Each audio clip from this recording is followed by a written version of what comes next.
Dubai में इंतहाई शदीद सैलाब, आंधी तूफान, हर चीज ऐसे हो रही है जैसे अब दुबई एग्जिस्ट ही नहीं करेगा लिटरली। क्योंकि दुबई आपको पता है एक समुद्र के पास सिटी है, ठीक है, छोटा सा सिटी है, कोई बड़ा सिटी भी नहीं है। आई थिंक सो पूरा लाहौर के जितना होगा, लेकिन एक वेल डेवलप्ड सिटी। ओके, कल से सोशल मीडिया पे आप सब ये देख सकते हैं और हर जगह ये न्यूज़ वायरल हो रही है, टीवी चैनल्स पे, सोशल मीडिया पे, एवरीवेयर के दुबई में सैलाब आ गया, तूफान आ गया और इतनी कोई तबाही मची है ना दुबई में। हर शॉप, हर फ्लैट, हर घर, उनके जो होते हैं सॉकेट्स, उनमें से पानी निकल रहा है और अंदर पानी चला गया हुआ है। ईच एंड एवरीथिंग, इतना बुरा हाल दुबई का आज तक नहीं देखा था। इससे अच्छा तो वो तब ही था दुबई 2000 से पहले, कि जब वहां पे कोई मतलब डेवलप्ड नहीं था, सिर्फ रेगिस्तान ही रेगिस्तान था। तो दुबई पर जो इतनी तबाही मच रही है, इतनी दुबई पे नहूसत पड़ी हुई है, वो किस चीज से पड़ी हुई है? इसके 2 से 3 फैक्ट्स हो सकते हैं। आपको मैं एक सिंपल बात बताता हूँ। मेन जो है ना, मेन जो फैक्ट्स हैं वो 2 हैं। अगर हम बात करें मुस्लिम कम्युनिटी की, ठीक है, अब जो मुस्लिम कम्युनिटी है उनके नज़दीक these are the signs of the day of the judgement, ठीक है, ये क़यामत की निशानियों में से है। और बहुत से मुसलमान ऐसे भी कहते हैं कि दुबई में जो मंदिर बनाया गया, मंदिर जो हिंदुओं का एक टेंपल क्रिएट किया गया दुबई के अंदर, उससे पहले दुबई में ऐसी कोई भी बात नहीं थी। दुबई एक बिल्कुल खुशहाल सिटी था।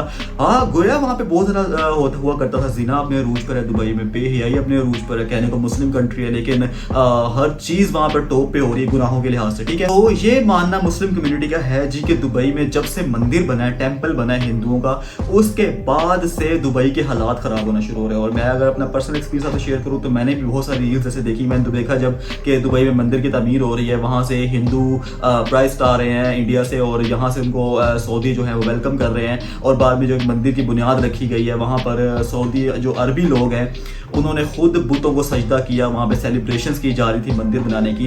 तो ये अगर मैं देखूँ अपने नॉलेज के मुताबिक, तो नबी पाक सल्लल्लाहु अलैहि वसल्लम ने फरमाया कि क़यामत के करीब, कुर्ब क़यामत, ये जो अरब लोग हैं, ये बदू लोग हैं, ये दोबारा से बुत परस्ती में आ जाएंगे। ये पहले क्या थे? बुत परस्ती थे। नबी पाक सल्लल्लाहु अलैहि वसल्लम के इस दुनिया में आने से पहले ये सब के सब बुत परस्ती थे, बुतों की पूजा किया करते थे। आपको पता है फतेह मक्का हुआ तो 300 प्लस जो बुत हैं वो मक्के से तोड़े गए, ठीक है। और उससे पहले भी जब नबी पाक सल्लल्लाहु अलैहि वसल्लम ने नबूवत का ऐलान नहीं फरमाया था, तब तक लोग बुत की पूजा किया करते थे, ठीक है। और ये बुत परस्ती में डूबा हुआ था सारा अरब। तो नबी पाक सल्लल्लाहु अलैहि वसल्लम ने फरमाया कि ये लोग जो हैं, ये बदू अरबी, ये दोबारा से बुत परस्ती में लग जाएंगे, ये क़यामत की निशानी है। तो ये आपके सामने है कि आप देख सकते हैं कि जिस तरह से वो बुतों को पूज रहे थे, सेलिब्रेशंस कर रहे थे और मंदिर की ओपनिंग हुई, इफ्तिताह हुआ, उसके बाद से आप देख सकते हैं थंडर स्टॉर्म्स, समुद्री तूफान, आंधी तूफान, इन सब ने दुबई को घेर रखा हुआ है। दुबई पर एक नहूसत सी पड़ के रह गई हुई है। और ये मानना है मुस्लिम कम्युनिटी का। और एक और नबी पाक सल्लल्लाहु अलैहि वसल्लम की हदीस मुबारक है, आपने फरमाया कि कुर्बे क़यामत जो मक्का के पहाड़ होंगे, ठीक है, मक्का के पहाड़ या गालिबन ये अरब के पहाड़, ये सऊदी अरेबिया का लिया जाए, इसके जो पहाड़ हैं ये दोबारा से सरसब्ज़ शदाब हो जाएंगे। तो ये भी एक मक्का एक कुर्बे क़यामत निशानी है कि जो मक्का के पहाड़ हैं वो दोबारा से सरसब्ज़ हो चुके हुए हैं। दुबई में तूफान आ रहा है, सैलाब आ रहा है, बुत परस्ती में डूब चुके हुए हैं, ठीक है। तो अब देखिए, आप देखिएगा कि मक्का में भी और मदीना में बहुत सी खुराफात ऐसी ईजाद हो चुकी हैं जो कि इस्लाम में नहीं थी, और जो मौजूदा रूलर्स हैं उन्होंने इस चीज़ को इस्लाम में ऐड कर दिया। तो इस टाइम आप देख सकते हैं कि पूरा जो मिडल ईस्ट है इस टाइम, मोस्टली जो 75% एरिया है वो दोबारा से अपनी जहालत के दौर की तरफ रवाना हो रहा है। ये क्या थे? ये जो दुबई है, ये जो कतर है, ये क्या लोग थे? इनको सिर्फ कुवैत वाले लोग, ये क्या है? इनका सिर्फ ज़मीन से तेल निकला और इनको शाही मिल गई, बस। इनके पास यार देखो, मैंने एक बात आप नोट कीजिएगा कि एक जब जाहिल अनपढ़ के पास जब पैसा आता है, उसे समझ नहीं आती वो क्या करे, ठीक है। उसके पास होता है कि लालच आ जाता है उसके अंदर, उसका लालच आता है कि उसके अंदर पास और पैसा है, और पैसा है, और पैसा है।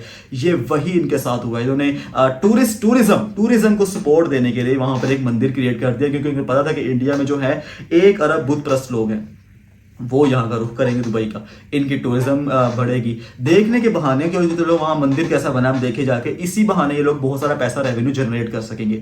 लेकिन इनको ये नहीं पता था कि इतने रेवेन्यू जनरेट करते करते ये लोग अपने खुदा अल्लाह को नाराज कर बैठे हैं। तो इनकी एक बदबख्ती थी ये दुबई वालों की, इन्होंने ये बदबख्ती का मुजाहिरा किया। अल्लाह ने रस्सी छोड़ी हुई, पता ना, अल्लाह ताला का एक कानून है, वो जालिम की रस्सी फौरी कभी नहीं खींचता, वो ढील देता है, इंसान को ना ढील देता है, जाओ जितना जाना चाहो। फिर जो एकदम से वो रस्सी खींचता है ना, तो इंसान फिर ना हिलने जोगा रहता है ना कुछ हरकत करने जोगा रहता है, ऐसी रस्सी खिंचती है। तो यही दुबई के साथ हुआ है।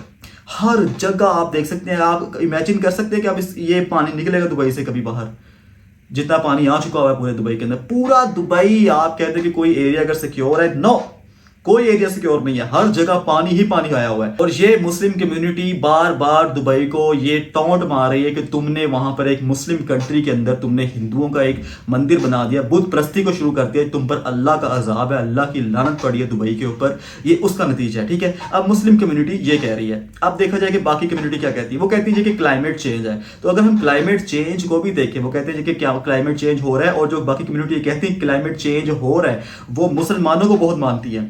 वो कहती है, वो मुस्लिम कम्युनिटी कहती है कि आपके नबी पाक सल्लल्लाहु अलैहि वसल्लम ने आज से 1400 साल पहले इस बारे में पूरी दुनिया को आगाह कर दिया हुआ था, कुर्बे क़यामत ऐसी बातें होने वाली है। अब क्लाइमेट चेंज के लिहाज से मेरे ज़हन में तो ऐसा कोई हदीस नहीं है, लेकिन मेरी एक फ्रेंड है जो कि यूक्रेन से ताल्लुक़ रखती है, ठीक है। उन्होंने मुझे बहुत दिनों पहले ये रिसर्च अपनी बताई थी कि क्लाइमेट चेंज हो रहा है, और वो एक सोसाइटी में है, ठीक है। तो उनका नेशनल टीवी पे एक चैनल भी है, तो उनसे मेरा कॉन्टेक्ट रहा बहुत ज़्यादा।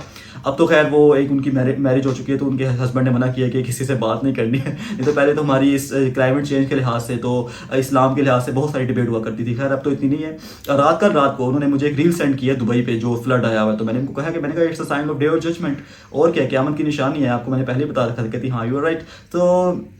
तो वो मुझे कहती कि हम जो है ना, हम तो एज ए क्रिश्चियन है, लेकिन वो she is half Muslim, she half Christian, तो वो इस्लाम कबूल कर लेंगे इंशाल्लाह बहुत जल्दी। तो वो कहती है कि यहाँ पे जो क्रिश्चियन कम्युनिटी है ना, वो बहुत ज़्यादा आपको सपोर्ट करती है मुस्लिम्स को, क्योंकि वो कहती है कि आपकी मुस्लिम्स की बुक्स में लिखा हुआ है कि क़यामत के नज़दीक ये चीज़ें होने वाली हैं, और आप लोगों को इस चीज़ का बेहतर पता है कि इसको कैसे कंट्रोल किया जाए, क्या किया जाए इस पर ना। तो मुझे कहती है कि ट्रीज़ ज़्यादा प्लांट करो, ये करो, वो करो। लेकिन उनको ना एक सिंपल सी बात बताता हूँ। मैंने कहा देखो, हार्डली इस दुनिया के कोई मोस्ट कह सकते हैं कि 200 साल बाकी रह गए हैं, क्योंकि मैंने तो थोड़ी बहुत रिसर्च की हदीस मुबारक के मुताबिक इस उम्मत का 1.5 दिन की ज़िंदगी बाकी रह गई। अगर 1.5 दिन देखा जाए तो एक दिन बनता है 1000 सालों का, 1.5 दिन आधा दिन बनता है 500 सालों का, तो 1465 या 1460 साल तो ऑलमोस्ट 1455 साल तो ऑलमोस्ट हो चुके हैं नबी पाक सल्लल्लाहु अलैहि वसल्लम के ज़हूर को, नबी पाक सल्लल्लाहु अलैहि वसल्लम की प्रोफेसी को, तो उनकी ये हदीस मुबारक को।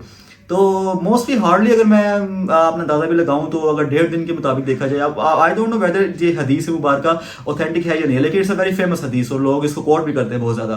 तो अगर देखा जाए इसके मुताबिक, तो मैं अभी भी आप पूरी जिम्मेदारी के साथ नहीं कह रहा, ठीक है। आप खुद इसको वेरीफाई कीजिएगा, गलत है तो मुझे कमेंट सेक्शन में ज़रूर बताइएगा, ठीक है। मैं खुद अभी सीख रहा हूँ इस चीज़ को। तो अगर 1.5 दिन को देखा जाए ना, तो जो शरीयत के मुताबिक एक दिन होता है 1000 साल का, तो 1000 साल का 1455 या 60 साल तो गुजर चुके हैं, ठीक है, प्रोफेसी को। तो अब देखा जाए तो हार्डली 40 ईयर्स रह गए इस दुनिया के। या अगर बहुत ही अगर हम जम मारे, एक जो यहूदी इंसान था वो कह रहा था कि इस दुनिया की सिर्फ 250 साल बाकी रह गए। तो बस इसी में है, आप देख लें 200 सालों के अंदर अंदर इस दुनिया का मतलब day of judgement near, okay. तो आप देख सकते हैं कि मिडिल ईस्ट जो अब है ना, उसका क्या होने वाला है। मिडिल ईस्ट का जो समुद्री एरिया है, वो बहुत सारा हिस्सा दोबारा समुद्र में डूबने वाला है। ये बात एक क्लाइमेट चेंज की, और ये एक पढ़ी लिखी सी बात है। वो सैलाब से कभी दोबारा नहीं निकलेगा। देखिए आप खुद ही एक अंदाजा लगाएं, एक लैंड है, उसके साथ समंदर लग रहा है, ठीक है। अब जो अमेरिका से ग्लेशियर कहते हैं, अमेरिका से ग्लेशियर्स पिघल रहे हैं, जो कि बहुत सारी तादाद में समंदर के अंदर मिक्सड अप हो जाएंगे, और ऑब्वियसली समंदर का वॉल्यूम ऊपर को आएगा, जो लैंड है वो नीचे को चले जाएंगे। उससे क्या होगा, समंदर का पानी उन लैंड्स के ऊपर आ जाएगा। ये होने जा रहा है मिडिल ईस्ट में। पाकिस्तान तो खैर कराची का हिस्सा जो है वो समुंदर के पास है, और आप कह सकते हैं कि इससे जो अगर सेफ कंट्री कहा जा सकता है तो वो चाइना को कहा जा सकता है। चाइना के दरमियान में, उसके ऊपर मंगोलिया, नीचे इंडिया, और इस इर्द गिर्द जो है वो बाकी कंट्रीज हैं। तो नेटो को भी कहा जा सकता है, यूरोपीय कंट्रीज के दरमियान में जर्मनी वगैरह रहते हैं उनको भी कहा जा सकता है थोड़ा बहुत सेफ रहेंगे, लेकिन यूके बहुत रिस्क में है। इसके अलावा जो मिडल ईस्ट के जो कंट्रीज़ हैं जो समुंदर के पास रहती हैं वो बहुत ज़्यादा रिस्क में है।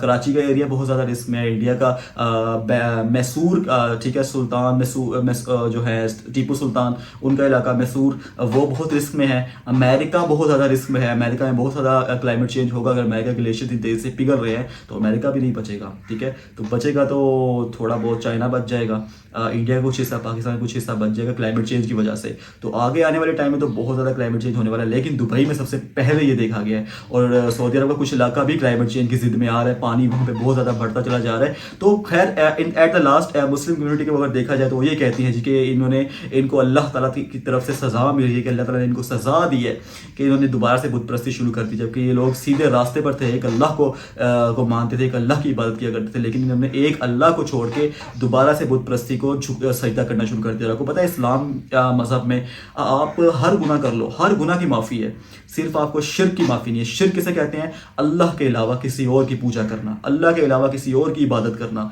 ये एक ऐसा गुनाह है कि जिसको कभी भी माफ़ी नहीं है। हर गुनाह की माफ़ी अल्लाह दे देगा, लेकिन अल्लाह कभी शिर्क को माफ़ नहीं करेगा। वाज़े तौर पे कुरान मजीद में अल्लाह ताला ने लिखा हुआ। और ये अरबी लोगों ने, जाहिल अनपढ़ लोगों ने इसी चीज़ को दोबारा से प्रमोट करना शुरू कर दिया, जिस चीज़ से इनको 1400 साढ़े 1400 साल पहले निकाला गया था। तो खैर इंसान में जो बदबख्ती आती है वो ऐसे ही आती है। तो मुझे अपने राय के बारे में कमेंट सेक्शन में ज़रूर बताइएगा कि आपको क्या लगता है कि दुबई में जो मेरा एनालिसिस है मैंने आपसे शेयर किया, ठीक है, लेकिन मैं आपकी राय को भी अव्वल तरजीह देता हूँ, क्योंकि आप मुझे ज़रूर बताइएगा कमेंट सेक्शन में कि आपको क्या लगता है कि दुबई में ये जो नहुसत पड़ी है ये क्या है, क्लाइमेट चेंज है क्या है, ठीक है। तो मैं आपके कमेंट्स का वेट करूँगा। अपना बहुत ख्याल रखिएगा। मिलते हैं नेक्स्ट ओमेगल की एक वीडियो के साथ। अल्लाह हाफिज़।